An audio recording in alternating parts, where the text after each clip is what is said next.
what? You got Wemby, the Wemby news. Okay, so we need to talk about that. Defensive first team in the NBA. 4 centers. Come on. What do you want? Trey Jones? No, I want there to be 2 guards, 2 forwards, and a center. It's wishful thinking, man. This is where the NBA is. No, this is a new thing, man. It wasn't always this way. It was always Not always. No, it was always this way. This is a brand new rule that it's positionless when it comes to defensive first team. Don't say that. And now what's going to end up happening is it's going to be nothing but centers getting it. Yeah, I was going to say, don't say that because you know how the people are with when you're talking about positionless basketball. Positionless basketball for awards is stupid. Absolutely stupid. What do they get? They come at you every time you say it's positionless. I saw a great TikTok yesterday. I'll probably get into. It was talking about the greatest player for every season that's gone by. And they left out 2 names that I thought was kind of interesting. I want to get into that a little bit.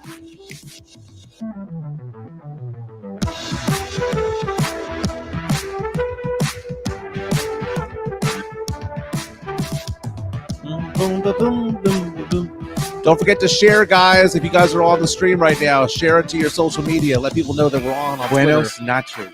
Buenos nachos. So, Dude, Sith putting my lizard as the new mascot of USOA. Yeah, man, that has me wild, dude. That had me laughing because you know what? The Lizards made it into USOA, and you have it. Duncan made it into USOA. Oh, man. I think it's because you want to be part of USOA so bad, they're like, nah. Rasheed Wallace going off on Tim Duncan. Yeah, I saw that. I retweeted that. Man. Yeah. Is he wrong, though?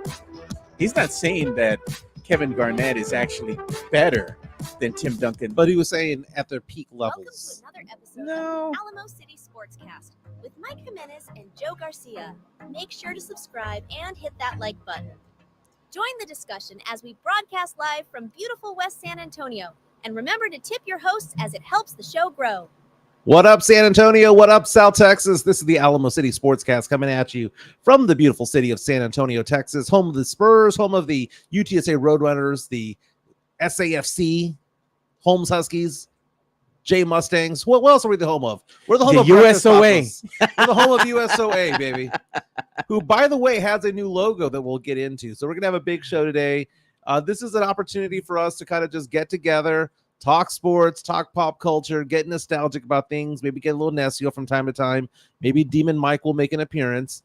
But this is great, man, because why do we do this show? We do this show because it's fun and we get to interact with people. But beyond all that, it's the fact that local sports talk radio goes dark.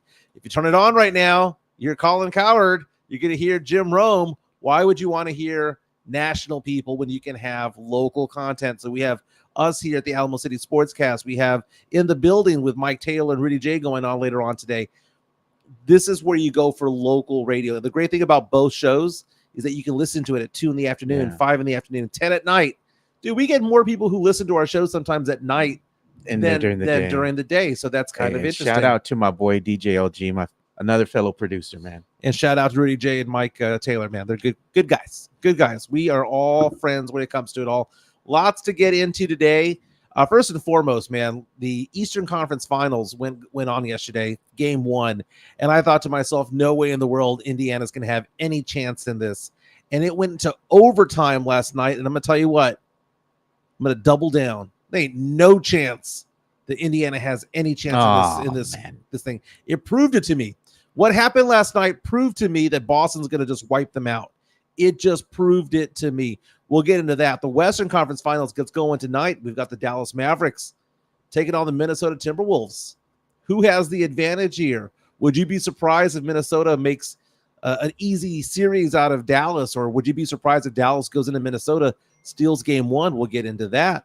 You know, Victor Wembanyama was named to the first team All-NBA defensive team, and I have a bit of a problem with that team, okay? I'm not going to bash Wemby because I love Wemby. Oh, man. Wemby deserves to be in there, but 4 centers? 4 centers and a defensive All-NBA first team. 4 centers. That is stupid. It is stupid. Absurd. We'll get into that. I saw this TikTok last night where it was talking about the greatest NBA players for each year going back all the way to 1960s. Like 1960 was Bill Russell for about 6 years, and then it was Will Chamberlain for a few, then it went to Jerry West, and then it kind of just goes on and on and on. But what was funny is that when it got to the 2000s, and right now they have Nikola Jokic as the best player currently in the NBA, this one guy was leaving somebody off the list, and I thought it was kind of funny because he left 2 players off that list from the past 30 years that I thought would have been on the list, but he made a lot of sense. I want to break that down with you because fair or foul when it comes to it. USOA has a new mascot. We've got to touch on that. It posed for me, by the way. I don't know what it outright posed for me. So we'll talk about that. We'll get into some pop culture along the way. Joe Garcia producing today's show. How are you doing today, man? I'm doing good, man. I'm just tired. Somebody was saying, why aren't we posting the uploads, the show uploads to Spotify? I'm like, because I'm behind. I'm uploading the episodes to Spotify because I've been so busy. Work has been crazy, dude.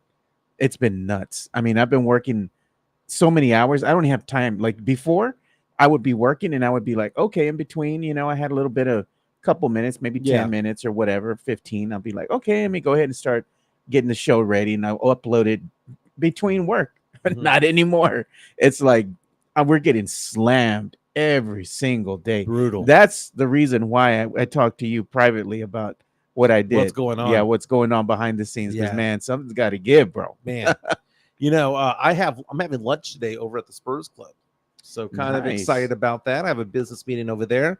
That's why I'm wearing the polo. I'm not going to wear the dress shirt today. I'm just going to dress down today, polo and jeans out there. Before we get the show started, let's go ahead and show my screen real fast because apparently the listeners of the show have named this lizard Lenny or Lemmy the lizard, right? Some said Toby. I don't know what that's all about. But this is the thing that almost made me wipe out and fall on my ass the other day. Man, if you step on that tail and he just takes off running, that thing's just going to be wiggling, dude. So I posted on there. Remember that video? Good grief, man. Who is texting me right now? Got to turn that off. I posted the video of me trying to get out of my house the other day and almost falling off the steps because I saw something in front of me, right? So, I mean, that was so funny, man. That was so funny. He's sunning himself, man. Yeah. So it turns out that it was this lizard that did it, right? It was this lizard. And dude, look at Christopher the thing's big, right? I mean, am I wrong? Because that's a whole brick right there. Yeah. Now we have it according to like the size of something, and that is a brick right there. And that thing's been freaking me out, and it lives in my garden. Look at this. Christopher Leha says, scared of a lizard, can't be USOA. Oh, goodness. It's not that I'm afraid of the lizard. I just don't want to step on it and kill it. That's the thing. And speaking of dead things, last night, the grossest thing happened last night. Oh. So I've been outside, and I'm going to take this off. I've been outside, and I have new sod in the backyard, right? So you're just supposed to water it for 20 minutes every morning and every evening. So it could take. For 2 weeks so that it can take, right?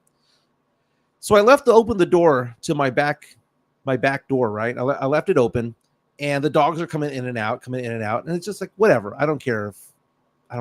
Just in and out. And I come back inside, and I put the dogs in their rooms because I separate them before we go to bed, right? So one dog goes into a kennel, another one goes in the living room, another one goes into my bathroom, right? Separate them so they don't argue, fight, whatever in the middle of the night. Last night, I see this lump, like as I'm walking through the living room to my bedroom, I see this clump on the floor, on the tile, and I'm thinking to myself, is that a sock? Is that a towel? What the hell is that? And I almost stepped on it thinking no big deal, right? But as I got closer, I was like, that's weird. And it's kind of dark, right? I have one light on, but it's in the back, and I can't really see what it is. And I lean up close to it, dude. It was a dead bird, man. One of my dogs, and I think it was the husky, brought a dead bird inside the house.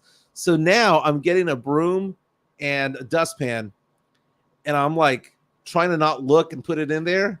And as I'm walking to the back door near my couch, it falls off. And I'm like, ugh, it's a dead bird. I don't want to see a dead bird. Now, a dead bird in the yard, no big deal, right? I see dead birds all the time, especially with dogs around, right?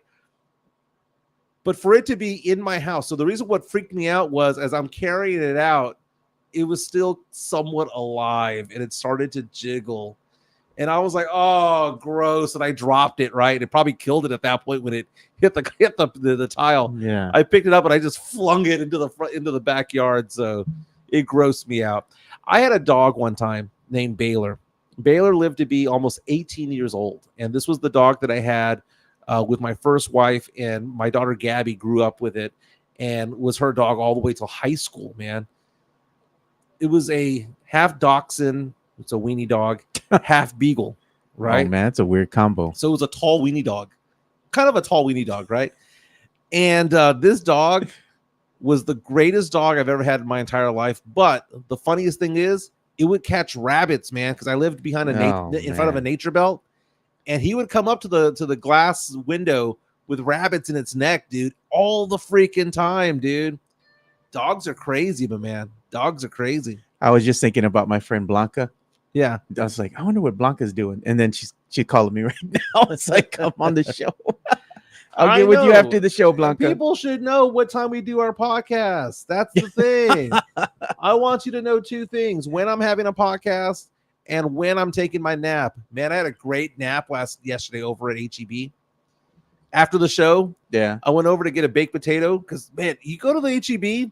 Hey, they have the baked potatoes with chicken. Thing is good. It's like $5 and it's a massive meal. It's good. There's no tip involved, right? It's just it's $5. They give you the little tube of sour cream and it's got cheese and everything on top. They're putting it all on top now, man. Yeah, no more squeezable, man. They really? put it all on top. That's new though, because like about 2 weeks ago, I just had one and they had the tube of the sour cream in there. It's called the Flamin' Bird. Yeah, the Flamin' Bird. So they have that, but I got the brisket one. The brisket one is twice the price. That one's expensive, bro. That's big baller. That one's $12, yeah, right? No, man. And then when I got my drink, it was like 15. I was like, okay, well, it's not that bad.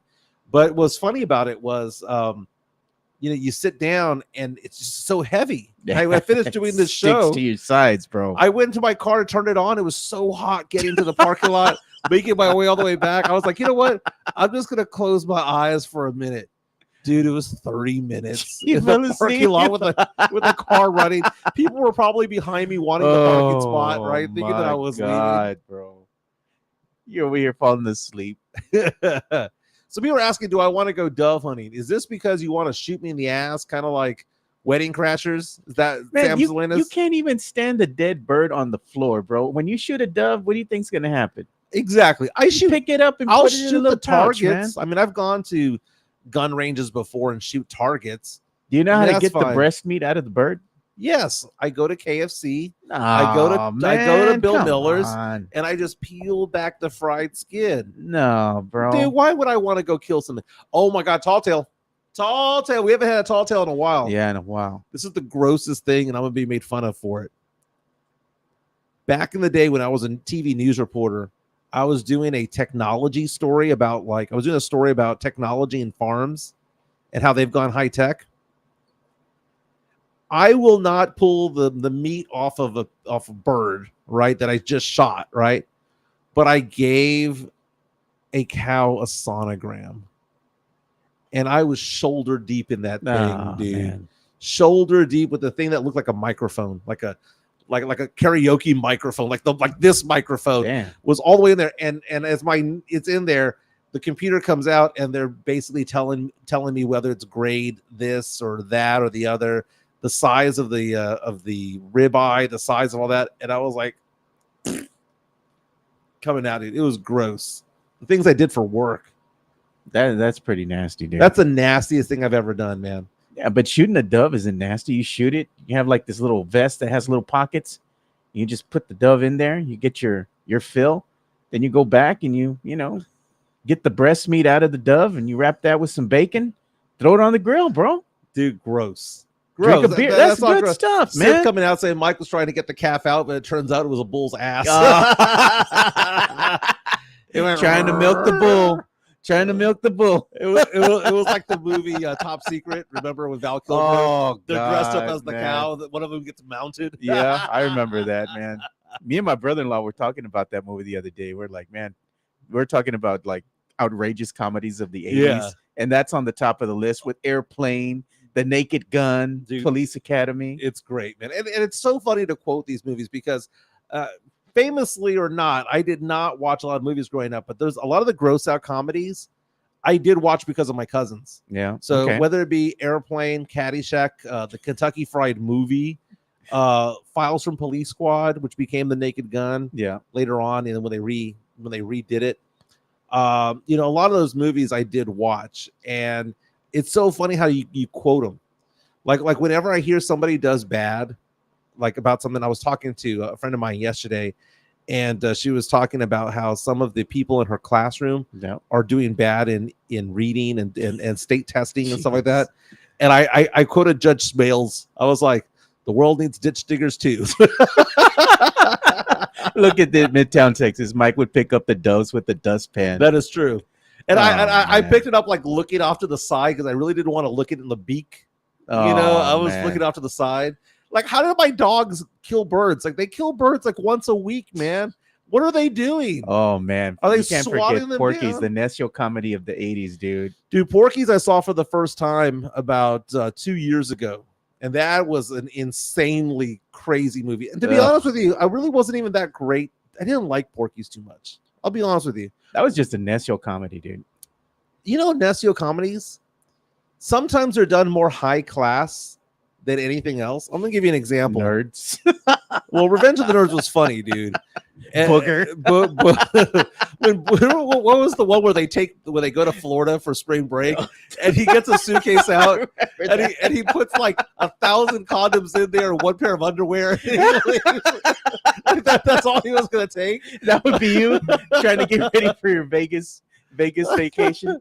Oh God! But can we talk about how Nesio, how demon it is for the movie Risky Business? Oh man. Okay, because it started the guy. I mean, Booger was in it, right? He was. Yeah, I think he was in Joel's that best friend, Uh-huh. right? He was the best friend who talked a lot of trash about what he would do with women and all that stuff. But the second he had a chance to hook up with one, he was like, "Nah, I'm not interested." That movie, when you go back in time, was just a dirty ass teen movie. Yeah, it was just done with a big production and with good actors. Rebecca De Mornay, nugget of the 80s. Oh yeah, one doubt. seed of 1985, dude. Rebecca De Mornay. Then you have Tom Cruise. You have Bronson Pinchot in there. Yeah. You have the guy Balky. Balky. You have is it Joe Politano? He played the pimp. Yeah. Right. Later on, he was in the Matrix as Cypher. He was the one. Yeah. He was the That Judas dude's of come it all. out in so many films, man. Great character actor. Yeah. That was a teen romp comedy that was dirty. Again, done with a big budget, done with good actors and a good director. Yeah. It's a little One bit of those crazy. classics, man. Does it hold up though? I don't know, man. That things from the 80s really don't hold up now, man. Yeah.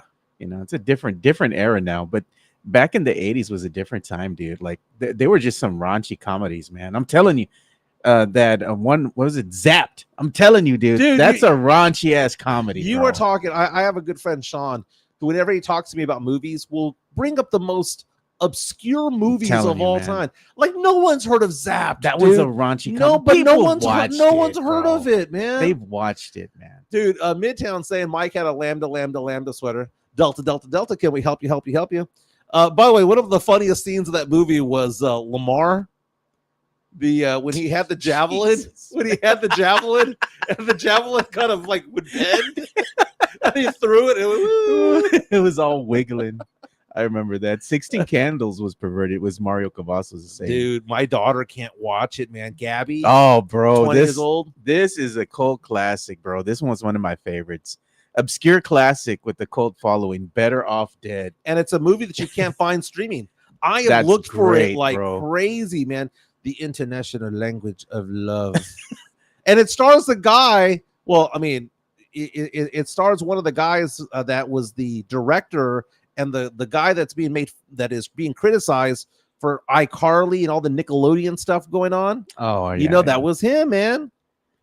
But that was such a good comedy back in the day. I mean, how the hell do we even get here, bro? Like, I know John Cusack was in there, but Dan Schneider played the fat kid. I want my $2. Remember the news, the paper boy? Yeah, then the two Asian guys with the we're talking like Howard Cosell. Lane Buyer. I remember that, dude. That was great. And then they went on like a trip and they went to the burger place and they were imagining that the burger was dancing and everything. And guess who else was in that movie? Curtis Armstrong, who was Booger, who was also in Risky Business. So think about it. Curtis Armstrong was in Risky Business. Man. He was in wait. Let me go back here because I'm not looking at his IMDb. Curtis Armstrong, who is this guy? Let me go ahead and share it.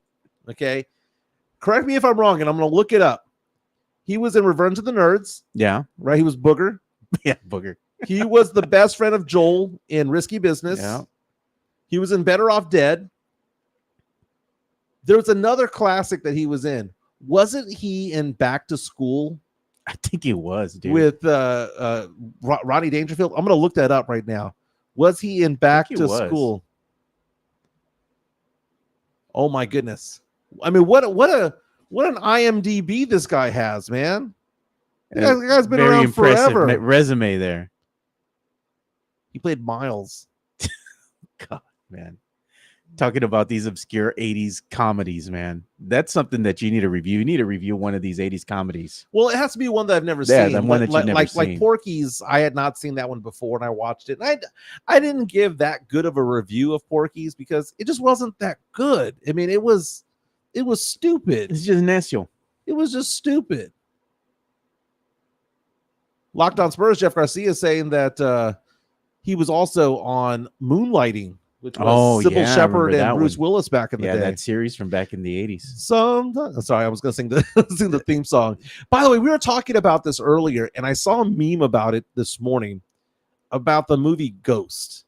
And we were talking about the 10 best actors of the last 40 years. Yeah.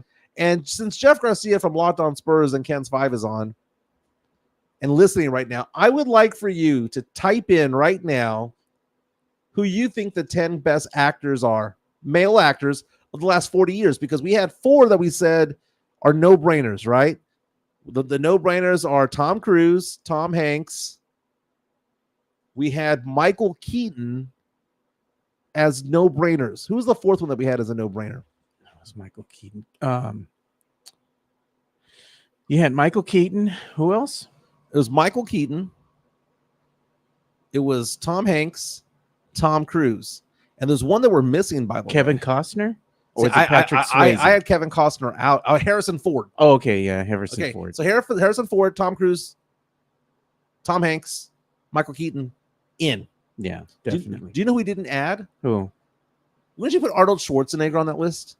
Not as far as great actors, bro. Come on. I mean, I'm not talking necessarily about like he's a thespian, you know? He's not going to go over there and do Hamlet, right? But I'm just talking about what he brought to the box office, man. Because I mean, action. Him and Stallone were going at it in the 80s. Dude, I can watch True Lies every day for the rest of my life. Yeah, True Lies was a great popcorn flick. You know, everybody remembers that one scene. Oh, dude. with Jamie Lee Curtis. Oh, of course, man. She goes in and she's she gets the water from the flower vase. Yeah, and then she just slicks her hair back. Come on, everybody remembers that. She peels off the mesh part of her dress. Yeah, looking like a nugget.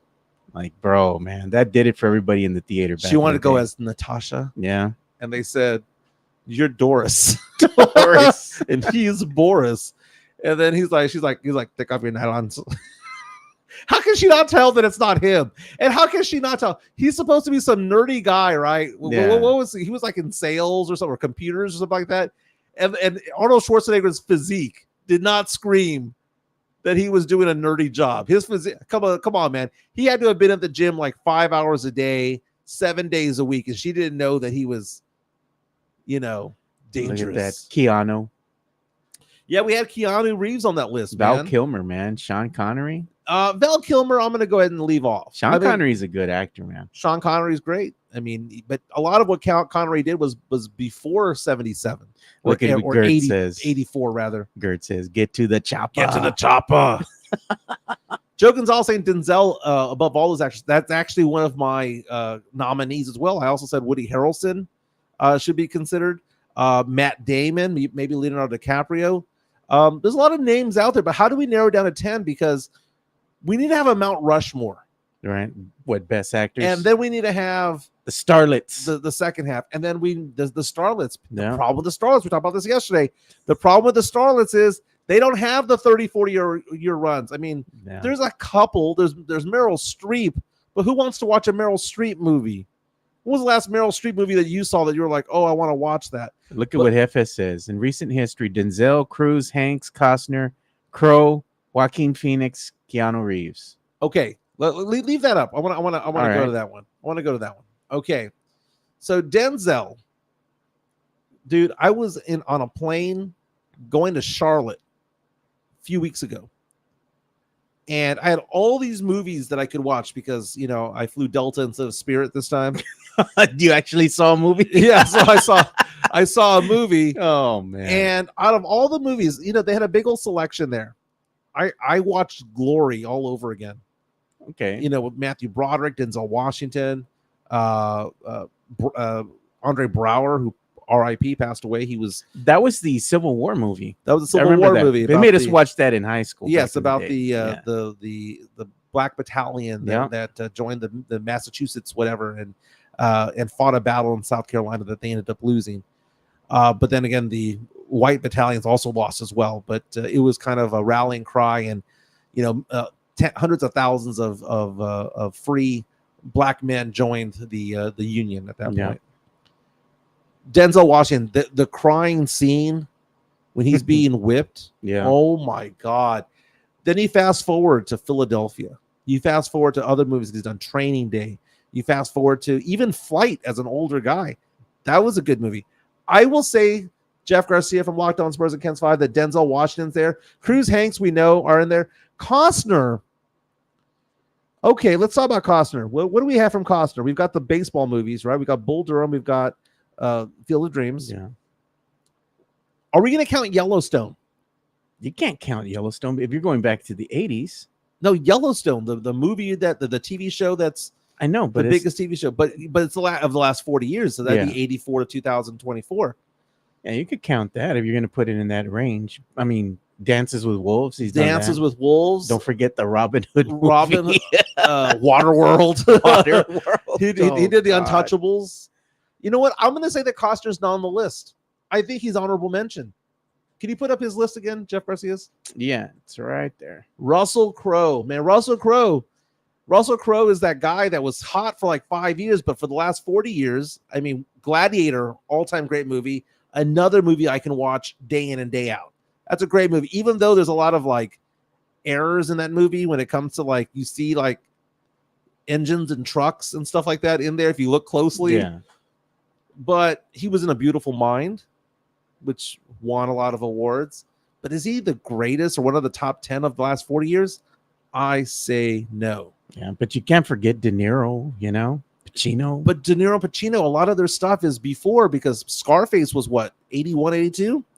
So we're talking about 84 to 2024, last 40 years. Scarface is such a good movie, though. But it's not in the last 40 years. Yeah, but I'm just saying, dude. I mean, Citizen Kane's a great movie also, but it's not in the last 40 years. Joaquin Phoenix. Okay, I'm going to talk to you about Joaquin Phoenix. My favorite Joaquin Phoenix movie of all time, no one has seen. No one has seen. I mentioned this on Twitter yesterday when I was responding to somebody who asked the question, what is the greatest Joaquin Phoenix movie that you've ever seen? And you cannot say Joker. Right? Why not? Because that's the thing. Because it's like saying, what's the greatest Eagles song of all time? You can't say Hotel California, right? You want to take away the obvious choice, right? Let's show the next thing. That's like saying, what's your favorite Nirvana song not named Smells Like Teen Spirit, right? What's your favorite Sandra Bullock movie not named Speed?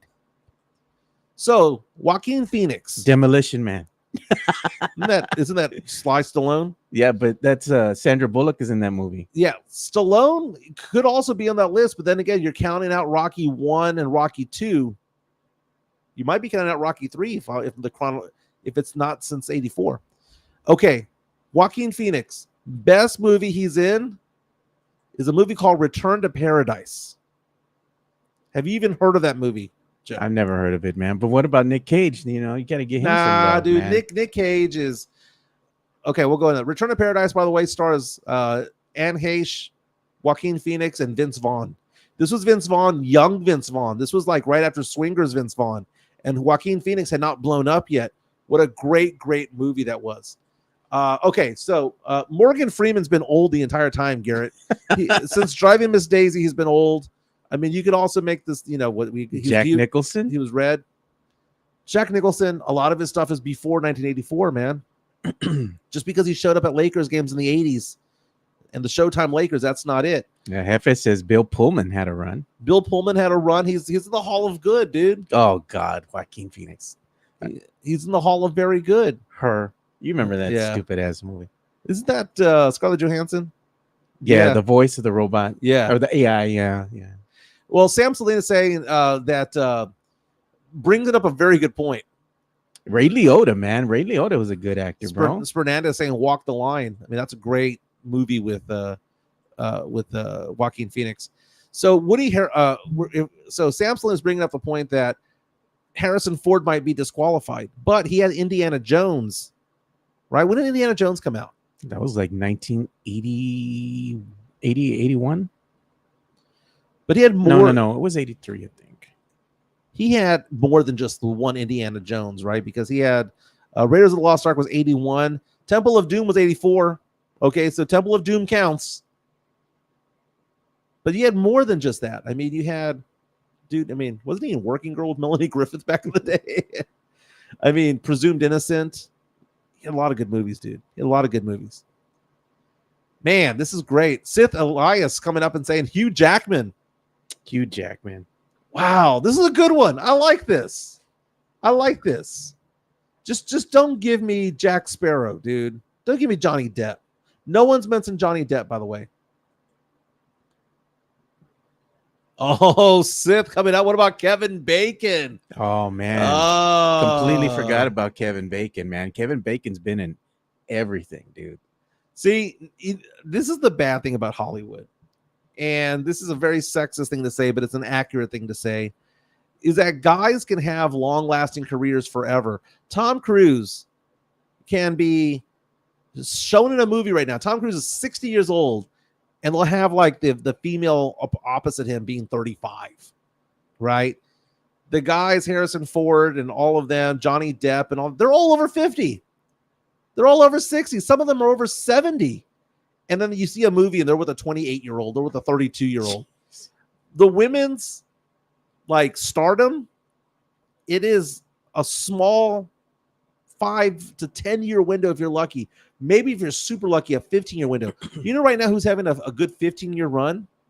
But it's because she started young. Emma Stone. Oh, yeah. True Emma Stone, when she first came out in Superbad. She started in her teens, I think it was. Yeah, and right now Emma Stone's 35. You know, she was great in Cruella, by the way. That was great. She has a lot of good movies out there, but you're going to see she's going to fade off.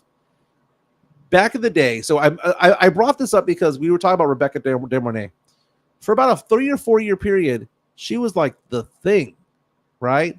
And then at some point it became Meg Ryan, and everyone was all in love with Meg Ryan. And then it became Julia Roberts. But what did Meg Ryan get famous for? Was it that Sleepless in Seattle? Sleepless Seattle, and Tom Hanks. And You Got Mail, all that stuff. Yeah. So we'll go back to the 80s. And I'm doing this off the top of my head. I haven't done any research on this, right? So back to the 80s, you have Deborah Winger, right? Officer and a Gentleman, all that stuff, Urban Cowboy. So you've got Deborah Winger, and then it goes to Rebecca De Mornay for a hot minute. Then it goes to, I guess that would be, we were talking about her, Meg Ryan. Then it goes to Julia Roberts. Then it goes to Sandra Bullock. Who was the late 90s? Was it still Sandra Bullock? Halle Berry. Halle Berry became it. And then You had Nev Campbell, remember her for a hot minute? yeah, the Scream movies and Yeah. all that stuff. So then it kind of morphs into it. And right now, the person who is the reigning queen is Sydney Sweeney. Yeah, and what was the name of that other actress? She came out in that movie Romeo and Michelle. Oh, you're talking about I know her name. I'm trying to remember her name. I'm looking right now. It wasn't Lisa Kudrow. She was the other girl. No. Mira Sorvino. Yeah, she was in Mighty Aphrodite. Yeah. That was a good movie. Yeah, she was like the hip one for a while. But when it comes to the movies, though, early 2000s and whatnot, it kind of just gravitated to other actresses along the way. And it's just so funny, man. They get the 5-year run and then they're it. Who was that girl? Jennifer Connelly. Oh, Jennifer Connelly. Bro, when she was a young dude. 2005, Woo, 2010. bro, more than a nugget there. Pearl bro. Harbor Come time, on. you know? That was No, it. before even then, she was smoking hot. Dude, we have gone off on the deep end on this, man. Hey, but the show is also about pop culture. Well, so Demi Moore, Ana de Armas had a run there for about 3 or 4 Drew years. Barrymore, she had a run too. J Lo may have had a run for a little while. Jennifer Love Hewitt. Jennifer Love Hewitt never as a movie star. Yeah. She was a TV star for the most part. No, she came out in I Know What You Did Last Summer. Can't that hardly film. wait and all Yeah, that yeah. stuff. Yeah, but she wasn't a movie star. She was just like a teen heartthrob, female version of a teen heartthrob. Brad Pitt. You know what was a good movie back in the day that started a lot of these? Remember, what was that movie? Oh yeah, man, you can't forget Jessica Alba. She was never a movie star. She came out in some movies. I mean, Dude, come on. honey. Fantastic Four. Honey. She was a TV star. She was Dark Angel on Fox. Dude, she's still hot. She was dude. never a movie star. Jim Carrey, Jesse coming out and saying Jim Carrey had like a 5-year run. He was like, I mean, there wasn't a hotter 4 or 5-year run than that, was it? But he's not going to be an endearing guy. There's no Jim Carrey movie now. When you go from The Mask to Ace Ventura, The Grinch, to The Truman Show, which by the way, he should have been nominated for Best Actor on the Academy Awards. He should have won it. He won the Golden Globes for Best Truman Actor. Show came out the same time as The Matrix. They were on at the same time. Like you could go to the theater and watch The Truman Show and The Matrix. Yes. Yeah, that was wild. Dude, the movies now kind of suck. Is this me getting old?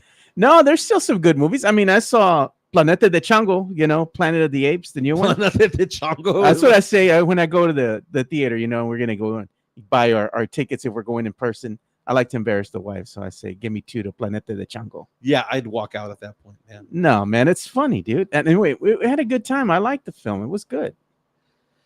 Do you know what was a thriller last night? Which one? Was game 1 of the finals involving the Pacers and the Celtics. My goodness, man, the last 2 minutes of this game in regulation, killer, dude, killer. This was the opportunity for the Pacers to make it a series. Bill Simmons, famously of ESPN and The Ringer and Grantland and all that, would always talk about the levels of defeat, right? And he was talking about the gut punch defeat. And he had like a hierarchy. He was like, oh, well, if you get blown out, you get blown out. It's no big deal sometimes. But the gut punch, and we as Spurs fans know what the gut punch is, because back in 2013, when Ray Allen knocked down that 3, stole the championship from us eventually, that was the gut punch, right? Last night, I know it wasn't an NBA Finals or anything like that, but the gut punch was what happened to the Pacers. Up 5 with a minute 58 to go. Wheels came off. They started missing shots. Drew Holiday started D'ing up Halliburton. Halliburton was, dude, they had the ball with 10 seconds to go. Just inbound the ball. They're going to foul you. You're going to make 2 free throws and game over. And they throw the ball towards the basket. One thing you never do in a situation like that is throw the ball towards the other team's basket. Not only did they throw it towards that basket, it got fumbled out of bounds. This is, as a Spurs fan, is showing me how hurtful and painful we're going to go through, the growing pains that we're going to have as Spurs fans, because that was poor coaching, man. Well, it's inexperience. Yeah, but it was poor coaching too, because you could have set your team up for success in those crucial moments. Well, I mean, some of this was Turner missing shots. It was Halliburton missing shots. By the way, You got to call a timeout if you're a coach. You and might say, not "F have, it." You know what? might not have had one. I mean, that's the thing. You might not have had one. And you see going out there up 5 points with 2 minutes to go. ESPN says that you had an 87% chance of winning the game. They do not say what the chance of winning would have been had that inbound pass been completed correctly. I mean, when you lose the game because of an inbound pass, and not only that, even though it went out of bounds, Jaylen Brown had to knock down a three-pointer in the corner to tie the game. Ray Allen-esque. Okay, so when you talk about who's the best player in the NBA, you go from Jokic to Ant-Man to maybe Doncic, right? Somewhere in the top 6 or 7. I'd put Luka above Ant right now, man. Okay, that's fair enough. Somewhere around the 6 or 7 is Jason Tatum. Jason Tatum will get you 35 points. But at the end of the game, yeah, he ain't winning when you need that 3 to tie it to go to overtime, when you need, a bucket to take the lead 5 seconds ago, 10 seconds ago, I ain't giving the ball to Jason Tatum. Hell no. I'm giving it to Jaylen Brown, dude. Jaylen Brown is the most clutch player on that team. That dude's clutch, man. Come on. By the way, yesterday, the free throw disparity, 30-10. Celtics had 30 free throw attempts. Pacers had 10. That Rick Carlisle's going to be complaining. Okay, the box score is so bizarre from what happened last night. It's so bizarre because you see that 30-10 disparity and you think to yourself, well, there's no way that you're going to win. You see the fact that I believe the turnovers was 23-16. Pacers had 7 more. How do you have like 7 or 8 more turnovers, 20 fewer free throw attempts, and it's not like the Celtics were missing them. They were 80%. How does all that happen? And you're still up 5 with 1:58 to go. Wild, dude. So bizarre. And the game started with the Celtics on fire and the Pacers coming back, and then they fall behind, and they come back, and they fall behind, and then they come back. And then they finally take the biggest lead of the game with 2 minutes to go and couldn't make a bucket. And then down the stretch, Halliburton being hounded by Drew Holiday. That's it. Why do I get a hard on for Stephon Castle? Because I think that he's somewhere between a Drew Holiday and Tyrese Maxey. That a star? Maxey's a star, but Drew Holiday is somebody who's a very, very good defensive-minded player, and you need that defense to make runs. You need that defense the last 2 minutes of the game. I know it's important. We need scoring and all that, but I don't think that Stephon Castle sucks so bad offensively that we can't count on him for that. He has high basketball IQ. Dude, Stephon Castle, I'm falling more and more in love with this guy. But Drew Holiday just locking him down and Halliburton dribbling it. I mean, Halliburton literally went out of bounds on his own. He dribbled the ball out of bounds. How does that happen? It's growing pains, like you were saying, man. And that's what Spurs fans are going to be having to accept. If the Spurs do finally, make it into the play-in, get past that, go into the playoffs, it's history repeating itself. Because much like when the Spurs got David Robinson before Tim Duncan, it was just Robinson. He made when he came in his first rookie year, he had a quick turnaround with the team. But there was still a lot of heartache when you were in the NBA playoffs. We had the Rod Strickland moments. Damn, we had the Rod Strickland, the Sean Elliott, Terry Cummings. Yet even with some veterans, it hurt. Marshallonis and the freaking Golden State Warriors just whipping that ass, bro. I mean, that was bad. Tatum went off last night for 36 points. Jaylen Brown with 26. Drew Holiday, not only bringing the defense, had 28 points last night. You had 3 players on the Pacers roster with more than 20 points. Siakam with 24, Turner with 23, Halliburton with 25, but Halliburton also had those brutal turnovers down the stretch. He was so good, man. And the Pacers kept pace. But now they get their asses handed to them in game 2. Go ahead and spot me. I'll spot them 12 points in game 2. The Pacers. They're going to get their asses handed to them. This was their opportunity. They're going to have a better showing. They played an A-plus game and lost. They played an A-plus game and lost. Celtics didn't play an A-plus game. Celtics scored 133. It was 133-128. High-scoring game. Celtics weren't playing an A+ game. Yeah, but the Celtics show that they've been inconsistent, dude. You never know what team is going to show up. Now, the one thing that you could say, though, is the fact that the Celtics last 2 series lost game 2 at home. That's what I'm saying. Okay. Yeah. We can hang our hat on that, but I kind of think that the Knicks were better in game 2 than the Pacers. You know? Okay. Well, I mean, I shouldn't bring the Knicks up. I mean, it's on vacation, bro. 1, 2, 3 Cancun for them. I don't know, man. It's so funny. But you take a look at the Knicks right now. The Knicks, they would have been wiped out by the Pacers. No doubt. I mean, they would have been wiped out by the Celtics, right? The Pacers knocked them out. But at least we have a healthy Pacers team going up against it, because the Knicks would have been. They would have been hobbled. Would have been hobbled the entire injured. Time. Yeah. We'll get into game 1 of the Western Conference Finals tonight. But we've been talking about defense, and the NBA announced the all defensive first team yesterday. You're going to show it on your screen. I'm looking for it right now. I have it. If you're going to show, I think you are. If you go to my Twitter, yeah, it's there. I retweeted that. I am not a big fan of this, because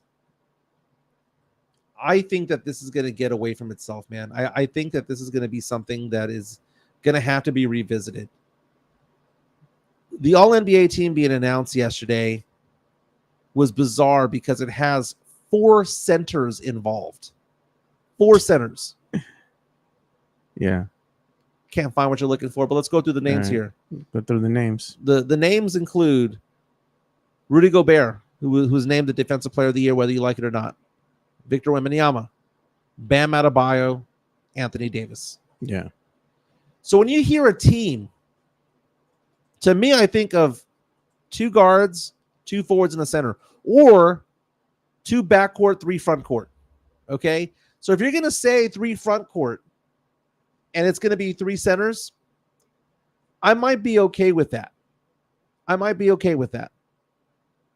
But 4?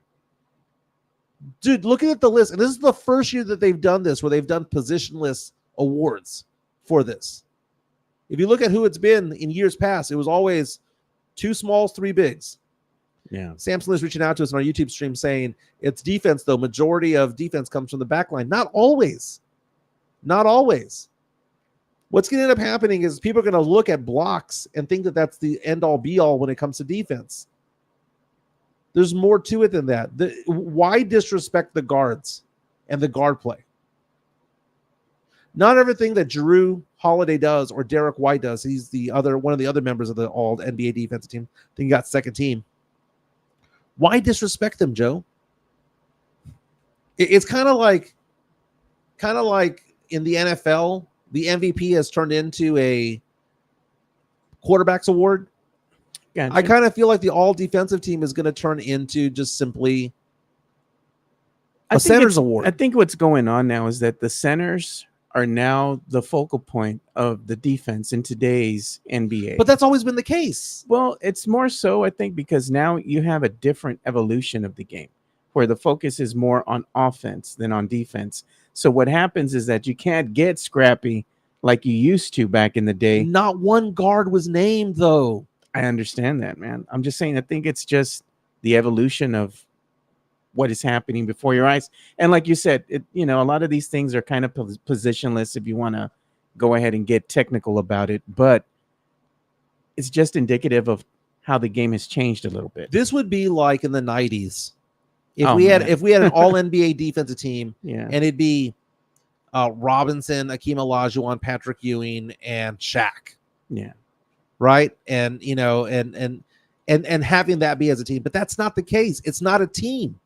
A team is 2 bigs or 3 bigs and 2 smalls, or 3 smalls and 2 bigs. That's how you roll. And right now, to see a center, Rudy Gobert, center, Victor Wembanyama, center, Bam Adebayo, center, Anthony Davis, and forward, Herb Jones. And when it comes to guards, F you guys. It's not a team. It's stupid. The second team was Alex Caruso, Jalen Suggs, Derek White, Jaden McDaniels, and Jrue Holiday. Now that's stupid too. What do you got, like 4 guards and a small forward? This is stupid. So we're gonna take the all NBA. So all NBA defense from here on out is a center's award. Because how do you quantify the stats of a defensive player when it comes to a guard? Because they're not getting the blocks, and somehow or another, rebounds are being considered defense. Because you get defensive rebounds. That's an actual stat, right? Well, Derek White's not going to get defensive stats. He's not going to get that. So now we're going to look at this, because as much criticism as this was made when it came to the Defensive Player of the Year, where they were saying, well, it's an individualized award, it's not a team award. This is a position. This should be a position award. It shouldn't be a positionless award. You should award those who are the guards, who are defending the point guards. So let me get this straight. Who are the stars in the NBA? Stars in the NBA are typically the ones who have the ball, right? Yeah.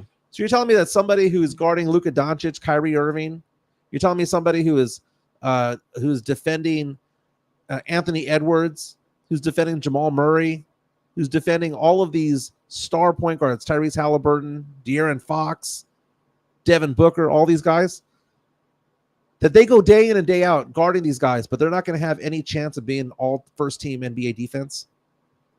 There's something wrong with this. There's something wrong with this. It's just the voting, the way it's going. But no, but this is new.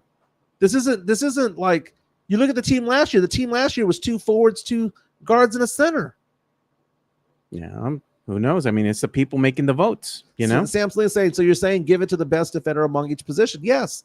It's kind of like when it comes to the All-Star team. Why is it that when the All-Star team happens, why do they only have so many centers out there? They're not going to have an NBA All-Star team with 8 centers and 2 forwards and 2 guards. Then why not make it that way? Why do they have limits on the All-Star team? But now it's positionless here. Couldn't it be positionless in the All-Star team then? Stupid. Game 1, Western Conference Finals tonight. It's going to take place in Minneapolis, Minnesota. So I'm thinking about Charles Barkley saying, "Man, I haven't been there in 20 years." And Anthony Edwards, real fast, get your ass out here. There you go. You're gonna have to be in Minnesota. I now, am man. so excited about this series, man. It's tip This off today is at a 7:30. great series, man. If you could have put together the perfect series, I would have said this. I mean, just the handles of Kyrie, the IQ, and the dead-eye shooting of Luka Doncic against a team that has 3 7-footers, that has Gobert, that has Cat, Something's got to Anthony give, Edwards. Man. Something's got to give. This is going to be a battle royale. If Dallas is healthy, I think Dallas can go toe-to-toe, but this is Minnesota's to lose. Yeah, Minnesota has the home court advantage. Luka's out there with one leg. Yeah. Sith reaching out saying Wolves winning by 10 tonight. Dude, I would not be surprised if the Wolves win by 10. Wouldn't be surprised if the Mavericks win by 15. Yeah. Would not be surprised. But I'm excited about this because I'm excited about the evolution of Kyrie Irving. I saw people going online yesterday upset about Kyrie Irving. They're like, well, he wanted to be the man. And remember, he went to the Nets and he went to all these different places and he struggled and he didn't want to play with LeBron James and all this stuff. And people reached out going, dude, he was just somebody who looked at the situation, went to the Celtics, went to the Nets, and was like, you know what? Maybe I don't want to be the guy. Maybe I'm in my 30s now and I want to be the next guy. Yeah. I want to be. Do you consider Kyrie Irving to be the number 2 guy on the Mavericks, or do you consider him to be the 1A? Because Luka's 1. I think Luka and him are both ones. I mean, Kyrie takes over games as well, and sometimes he takes away Luka's shine a little bit, but Kyrie's just so damn good off the ball, man, with his handles. He can get to the rim. You see, and that's the difference between their game. Kyrie, he can create his own shot. He can go in there, man. He can just go toe-to-toe and break somebody down and layup, jump shot. Luka is a great shooter. He has a great IQ, but he has to go around screens. He has to have a little space to get his shot off. I mean, Kyrie this year averaging 26 points per game, 5 rebounds and 5 assists and over a steal. You got to give him the ball. That was the thing when they first got him. It was like, well, there's only one ball. Who's the point guard? And the answer is they both are. they're sharing it, and it's so great, man. Chris Gonzalez saying Kyrie is Robin, but he can be the Dark Knight if he wants to. Damn right. That's a very good point. That's a very good point. And I think this tells how great of a leader Luka Doncic is. That he was able, because when they first got together, it wasn't working. Yeah. And I think the media was trying to pit them against each other. And somehow a year and a half later, it's working. And I think that part of that is Luka. I think part of that is Luka saying, I can be the alpha without being the only alpha. We can have two alphas on this team. Yeah, you got to learn how to play with your fellow teammates, especially with Kyrie. Luka and Kyrie's games are so different. I think now that they've had a season to kind of mesh a little bit, find out, hey, what this guy's all about, where his favorite spots and whatnot. I think they started to make it work now. Now they can play off of each other. I can't remember seeing something like this, Joe. Yeah. I can't, because they're both point guards. Yeah. It's not like back in the day, when I say back in the day, when superstars can coexist. Like you saw LeBron coexist with Dwayne Wade. Well, they don't play the same position. No, they don't. You saw Steph Curry coexist with Kevin Durant. They don't play the same position. So I'm going back in time. The Spurs never had that issue. Shaq and Kobe never had that issue. They're different positions. Yeah. You know, Scotty and Michael were different positions. Yeah, no doubt.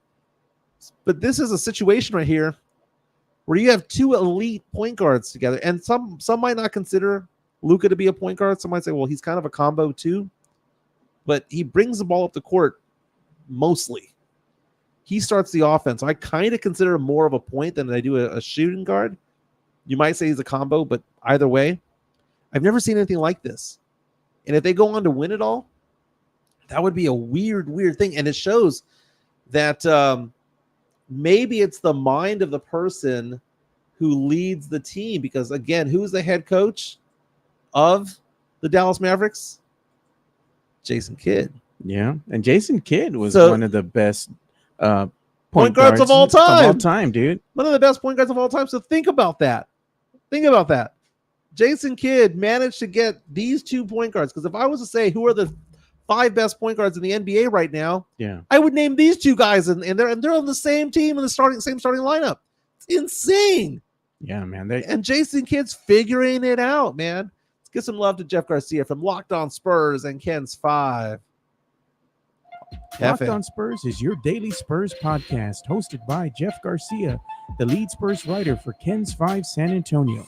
Jeff has a healthy plethora of guests all the time on the Locked On Spurs podcast. You can also follow Jeff on Threads at Jeff G Ken's 5 SA. You can also follow Jeff on Twitter at Jeff G Spurs Zone. So make sure you go ahead and give Jeff a follow, not only on Threads and Twitter, but also on YouTube at youtube.com/@Locked On Spurs. This is where you're going to be able to find the replay of the Locked On Spurs podcast. Make sure to like, subscribe, and share. Yeah, I'll be one of the guests starting tomorrow, I believe. We're going to be talking about whether the Spurs are actually going to hold on to the number 4, number 8 picks. We're going to be talking about what the listeners want to talk about, because they've been giving questions to Jeff Garcia, and we do the mailbag. Yeah. And that'll be tomorrow, but it's daily content. He'll drop another podcast today. I subscribe on Spotify and on YouTube.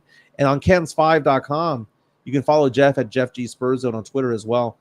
He has an article about Rasheed Wallace, speaking out of his ass the other day, talking about Kevin Garnett and saying that Garnett was better than Tim Duncan.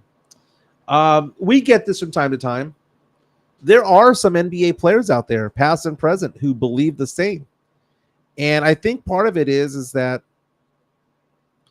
Duncan never dominated the box score. If Duncan wanted to average 30 points per game, he could have averaged 30 points per game. If he wanted to get 15 rebounds per game, he could have gotten 15 rebounds per game. He could have been a stat whore. But he wasn't like that. Yeah. And he had a better surrounding cast. Right. And because of that, and I think that that's what was being brought up there by Rasheed Wallace, was talking about the fact that, Wallace was saying, hey, man, Garnett carried his team, whereas Duncan had the luxury of having Tony, the luxury of having Manu and David Robinson and Elliott and Mario Elliott and Avery Johnson, all those guys. And the thing is that doesn't mean that Garnett's better. It just means that Duncan was in a better position. Being in a better position doesn't mean that you're not as good of a player. Duncan is an all-time top 5 best player in NBA history. 5 rings, honestly should have had 8. Yeah. Could have had 10. Imagine the conversations we would be having, Joe, if he got 6. If that 2013 had happened, dude, Duncan would be considered a top 3 player of all time. And if the Spurs would have gotten at least one back-to-back title. Right. So I saw this TikTok last night, and I found it to be interesting. There was this one guy, and the reason why I found it interesting is because I think there are certain NBA players that are underrated and some that are overrated. And we've talked about it in the podcast before. Some of the players I think are overrated is Kobe Bryant. Oh, yeah. You will make that perfectly clear. I think Kobe's the most overrated player in NBA history. Yeah. Is he a top 15 player of all time? Yes. But if he is, but some people say he's number 2 all time. Get the hell out of here. He was a 42% career field goal shooter. The guy couldn't hit a 3 to save his life. The guy had 5 or 6 losing seasons in a row to end his career. What's your favorite stat? Effective field goal shooting percentage was dick. $1. Dude, his stats sucked. He was a ball hog. It's funny. You're the one that's cussing now. I haven't said nothing. He was clutch, though, from time to time. But his stats were trash. Yeah. Going on to this guy was going on there, and he was saying, let's go back 60 years and talk about who the best players were for each individual year. And I was like, okay, I'll bite. The reason why I wanted to watch this TikTok was because I was like, he better say Duncan. He better say Duncan at some point. He starts off by saying Bill Russell was the best in the early 60s to the mid to late 60s. Makes sense. He won all those rings, right? Then he goes, it's Wilt Chamberlain, 67 to 70. And then 70 to 72, 73 was Jerry West. And then he goes on, and he goes early 80s, Dr. J, Moses Malone. Then he goes to Larry Bird for 3 years, and he goes Magic Johnson. Then he says, somewhere around late 80s or right around 1990, it was Michael Jordan up until about 93. Then he goes off and says 94, 95, no Jordan in the league, it's Hakeem Olajuwon. At this point, to quote you, because you like using this phrase all the time, Joe, no lies detected so far. Okay. Right? Going from Russell to Chamberlain to West. Late 70s, I forgot who he had in there. I forgot who he had in there. But to go into, he had Dr. J. Okay. So you had Dr. J, then Moses Malone, Larry Bird, Magic Johnson, Jordan. Then he said the 2-year period where he was not in there because he was suspended for gambling. He had Hakeem Olajuwon, and then he goes the next 3 years. Jordan comes back. It's Jordan. I think I'm watching this TikTok going, okay, you got me. Yeah, chicks. Then he goes Shaq. Oh no. Well, dude, they won 3 out of 4 years over there. Yeah. So Shaq, remember when the refs let them beat up on the Kings? Okay, so Shaq. And then from Shaq, he says the torch was handed to Tim Duncan. And he goes, Tim Duncan was the best player in the NBA from 2003 to 2006. I'm okay with that.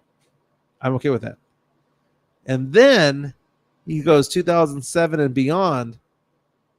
He goes, it's LeBron. And he goes, LeBron had that for 9 years. He goes, LeBron was the best player in the NBA from 2008, 2007, all the way to 2017. And then he goes, it goes from there to another player. Then it goes to Jokic. So a couple of names that he missed out on. He had Durant from 2017 to 2019, and then it went to Jokic at some point. There are 3 names that he left out that I thought were interesting because we consider them to be all-time greats. Well, one of them maybe not, but either way. He did not have Kobe Bryant as the number 1 player in the NBA at any point. Okay. He never had Steph Curry. Because he said Steph Curry, two of those finals MVPs belonged to Durant. He didn't have Steve Nash, even though Nash had back-to-back MVPs. He didn't have Chris Paul. I found this to be interesting because I'm following along going, this all makes sense to me. Is it true that at no point in his career that Kobe Bryant was never the number one player in the NBA? And if he was never the number one player in the NBA at any point in his career, how is he a top 2 player of all time? How is he a top 5 player of all time? Like, he made the argument for me, and I had never really put it down in those terms. Oh, hand of a fist, he did have Kawhi. It went from LeBron to Durant to Kawhi, and then it went to Jokic. That was the one. That was the one. So I knew I was missing one, a recent one. The nephew. Yeah, he had Kawhi as the best player in the NBA for 2 seasons. If it wasn't for Kawhi, we wouldn't have won that one chip, man, in 2014. Yep. Kawhi helped.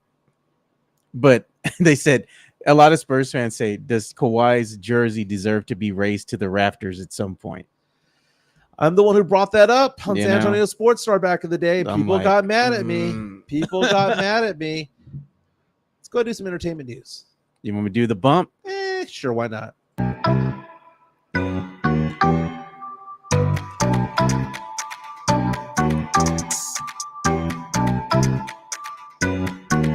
I don't know how entertaining this is, but there is a McDonald's in Australia that's in trouble right now, according to TMZ.com.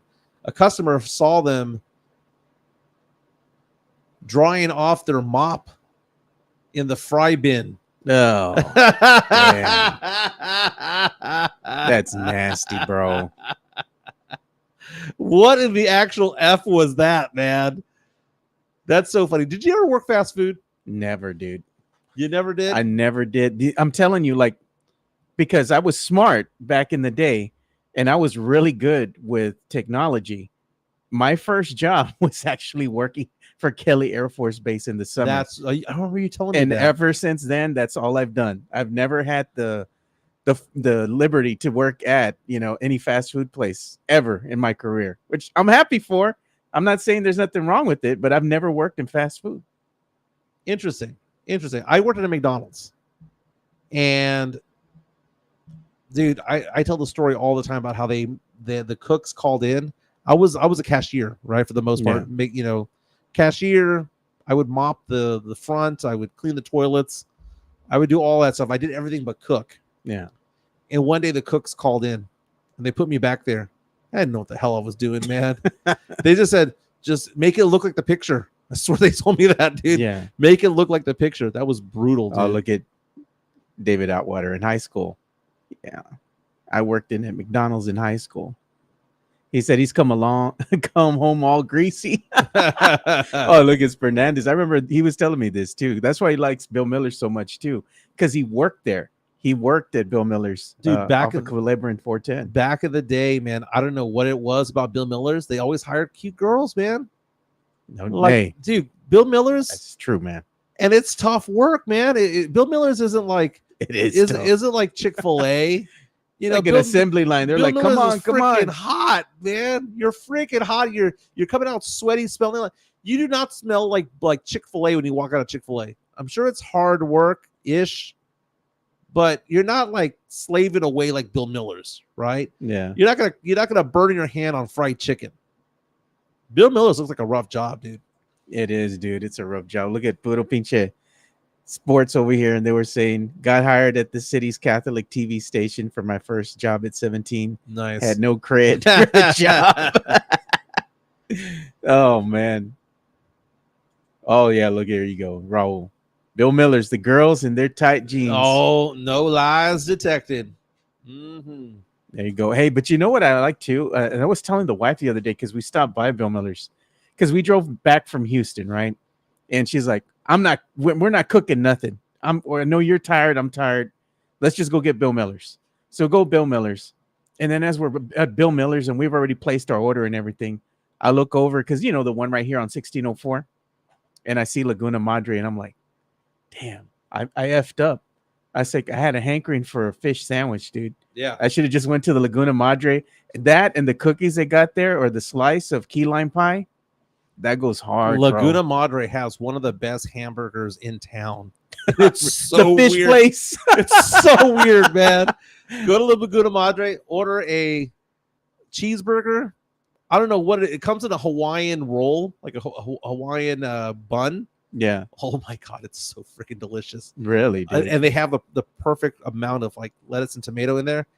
I'm not saying that it's like, Chris Madrid quality or, it's better than I. it's beyond I mean, it's second tier, which for a seafood restaurant is great because I don't eat seafood. The only seafood I eat is the occasional sushi roll, right? Have a little tuna, a little salmon in there, whatever. I don't eat a lot of seafood. But whenever I had like family who wants to go to Laguna Madre, I was like, I'll take the burger.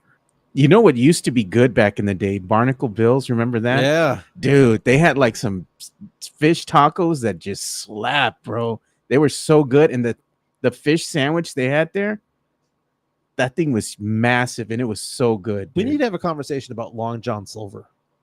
Oh my god. LJS, baby. Long John Silver is the expensive, one by Ingram Park Mall. Is it still around? It is still. They got one right here in the hood in Marbach, bro. They do? Yeah. Dude, extra crispies, which is just batter. It's just the batter, yeah. I remember the chicken being good. There was something about the crispiness of it all. It's the batter that they use, the same batter they use for the fish. Are we going to Long John Silver's tomorrow? Because we usually have. I'm gonna look at that. Long John Silver, San Antonio. How many locations do they have? Telling you, we go to the one in the hood right here. They have in San Antonio. Well, they've got like 6 locations: Southeast Military, Walsham, Southwest Military, West Commerce, Marbach, right? Marbach, and Southwest Loop 410. My goodness, I didn't know. Yeah, I didn't know LJS was still alive. It's because the one in Ingram, as someone mentions on our stream here, closed like 20 years ago. Chris Gonzalez. Look at what he says. Long John Silver's the chicken planks. And what do you say? LJS says, trash bro, people who live under the bridges work there. Oh, he says LJS close to Ingram. Yeah, that did close a long time ago. Long John Silver's off Marbach. I'm telling you, man, that should be the move, maybe. And we'll see. Because we did Arby's last week. Yeah, the last time we did Arby's, and I got that cherry turnover. Man, that thing was good. Really? Bro. Yeah. I came home, I took a nap. Dude, I was tired. If I could go back in time, you go to these restaurants. I went last year to Pancho's twice. Oh, Panchitos. Over there in Dallas.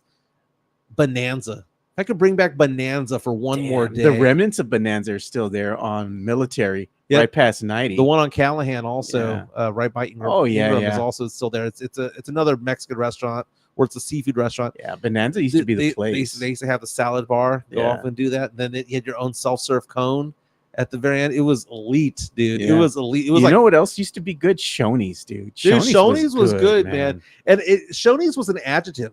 They would call it Shoney style. That meant that you wanted you wanted to add something and subtract something on there, and people would go, "Oh, you wanted Shoney style." That was the thing, man. They had the Shoney's by the Dollar Cinema, the Cinemark. Yeah. I remember they used to have one on Military Drive. That's the one I used to go to with the wife way back when we were dating. We'd go to the Shoney's there, dude. It was good. Okay, go back in time. I would want to go to Bonanza for dinner or for lunch. And then I'd want to go back to Ingram Park Mall and get one of the Ann's ice cream. Remember the one with the the white the dude? How is that out of business? They used to have it at the Frost Bank Center, AT&T Center for Spurs games. Or the Orange Julius was good. They would dip it in the chocolate, then add the peanuts. Is it because people have peanut allergies? Yeah, I am tired of people with peanut allergies. It's Seriously. a real thing, dude. I understand it is. I understand it is. It's a real thing, but it doesn't mean that I need to be affected by it. I don't understand. Like sorry, they're allergic to peanuts. Yeah, bro. Stay home on the trucker. It's like when you go to Texas Roadhouse. Remember when they used to have all the ground covered in peanut shells? I want those days back. Why do I gotta lose out on that because you're allergic to peanuts? If you're allergic to peanuts, you gotta know. Have a big old sign. We got peanuts in this place. Raul says, I took a date to Shoney's. I'm telling you, bro. Showing your age, my man. Hey, Showing your age. Shoney's was good, man. Ooh, Rue Dog saying, and welcome to the show. I don't recognize your name. Welcome to the show. Saying Godfather's Pizza across from South Park Mall. Okay, first of all, Godfather's Pizza, that was some good stuff. The last time I saw Godfather's Pizza, and it's probably still there, is inside Fort Sam Houston. They have a gas station that serves Godfather's Pizza. And it is so good. The best sausage pizza I ever had in my life came from Godfather's. You didn't put pineapples on it, I hope. No, I don't mind pineapple on pizza, but you got to have that with like the Hawaiian pizza. And you got to be in the mood for that. Like for every 10 times I get a pizza, maybe one time it'll have pineapple. Maybe one Remember time. they used to have that Hawaiian pineapple pizza way back when over at Little Caesars, man. And they used to give it to you with Canadian bacon, and they used to put the pineapple on it. Yeah. And I was like, it's gross. yeah, I didn't like it, dude. I mean, it has to be done a certain way. Jonathan C. saying the A&W connected to the Long John Silver is that foot long. No diddy. Hey, that's the one that's over there by IH10. Okay, dude. so A&W, for those of you who don't know, has been connected to all these restaurants. There was one on I-10 near Desavala. Yeah, It's probably still there. it's there. It's still there. A&W burgers are really good. Yeah. Did you know that they had problems later on? And this is the stupidity of the United States. They lost business because they were promoting themselves as having a third of a pound burger compared to McDonald's quarter pounder. And Americans were so stupid to not realize that a third pound burger is bigger than a quarter pounder. And people were saying they're going to go to McDonald's because a quarter pounder is bigger than a third pounder. That 1/4 is bigger than 1/3. They don't know how to do the math. Yes. A&W burger. We don't math well, brother. We don't math well. They don't have no metric system here. You know? I don't think a third of a pound is a metric. But I'm saying it's just funny. fractions. Yeah, but I'm just saying it's funny to me because you have the standard, right? The American, Yeah. and everywhere else around the world, you have the metric system. Yeah. You know, we're the only ones that use the standard. Yeah. What is that from Pulp Fiction? The Royale with cheese. Royale. Is it because of the metric system? Look at the brain on Brad. Yeah, I like Samuel L. Jackson's character. He stole that dude's burger and his soda. Big Kahuna. Yeah. Yeah, before he shoots him. That's a tasty burger. Tasty burger. Oh man, we didn't. I don't know, man. Maybe we'll find out where we're gonna go. But I'm telling you, you know what's calling my name right now? Not Long John Silver's, Laguna Madre, bro. Okay, there's one on 151, right? Yeah, right next to the Bill Millers, That's right. right here on Westover. Yeah, you can get both. You know, Yeah, man. because the dessert's better at Laguna. Bill Miller. No, the Laguna Madre, man. They got the cherry cobbler, right? no, They the got key lime pie. and the apple crumble. Yeah, but the key lime pie at Laguna and those cookies that they make fresh there at that Laguna Madre. I am not familiar with the Damn, cookies. bro. I swear they put crack in them cookies, bro. They're good. Them cookies are good. Interesting. This is fascinating. We need to go there for lunch, man. Tomorrow's Thursday, right? Tomorrow's Thursday. We're going there for lunch. So, dude. those of you who don't know, we usually have Thursday lunch. Yeah, Laguna Madres. Can That's the move. What's it called? Sorry, I had a text message there from my 12 o'clock who's like, the Rocket La Cantera, do they have food there? Yeah, it's a Spurs club. They got food there. Do you know what they serve that's really good there? What? You're going to laugh. What is it? Chicharrones. Really? They have it as an appetizer for $7. Dude, it is a massive amount. Dude, I took home the leftovers. I was just snacking on that thing for like 4 days. It was the most Damn. dude, okay. Picture like a large bucket of popcorn at a movie theater. Fill that up with chicharrones. That's the amount that is in there. It's good stuff, man. I know Sean, he's saying, Spurs Hernandez is saying, Sean, the only real ones remember Ralph. Bill Miller's owns Laguna Madre. Yep, I remember that. Mario Cavazos and I will meet y'all there. Hey, man. There you go. There you go. You Laguna Madre tomorrow. We'll do 11:45. That's the move. Floyd's on Goliad, greasy burger. All right. And McDonald's napkins. It's like McDowell's. McDowell's. You see, they got the Big Mac and I got the Big Mick. They got sesame seeds on their buns and ours don't. haven't had them. Had the empanadas there. All right, so we'll do that tomorrow, 11:45. That's the move. Laguna Madre. I'm saying it like a white guy. Right. Laguna Madre. Laguna Madre. The Madre. Mother. Oh man. The Mother Laguna. Yeah, I wouldn't mind going there, dude. Dad, now give me a little slice of that key lime pie, dude. That's good stuff. I'm gonna try the cookies. The cookies are good, man. I'm telling I'm you. gonna try the cookies, dude. That fish sandwich slaps, though, bro. That's the move. I'm gonna get a boiga. A burger. Yeah, you should take some home to the lizard, bro. He's probably hungry too. Oh, dude, He's gonna be doing that. He's excited, man. He go, what up, USOA? What's up? What's up? I'm USOA, carnal. He's gonna do the blood in, blood out. You have to pay your dues to me. Fellas, it's been great tonight. Game 1, Western Conference Finals, Mavericks, T-Wolves. I'm gonna call tonight's game. Say it's a close game. Say T-Wolves by 4. T-Wolves by 4. I don't know, man. I think the Mavs might surprise some people tonight. I hope so. I have no animosity towards the Dallas Mavericks. They're not a Spurs rival. They're a rival, but the thing with the Mavs though is that they respect us. They respect us, and we respect them. It ain't like the Rockets fans. Like Rockets fans are a special breed, bro. You have some that are like keyboard warriors, and then when you get there in person, no me pasa nada. It's all respect and this and that. But most of the time, they're just trolls, bro. Oh, Rude Dog saying Bucaneros. God, I haven't been there forever. Oh man, the Bucanero. This place hit or miss, man. Sometimes it's good. Sometimes, no, thank you. Put that cookie down. Very cool.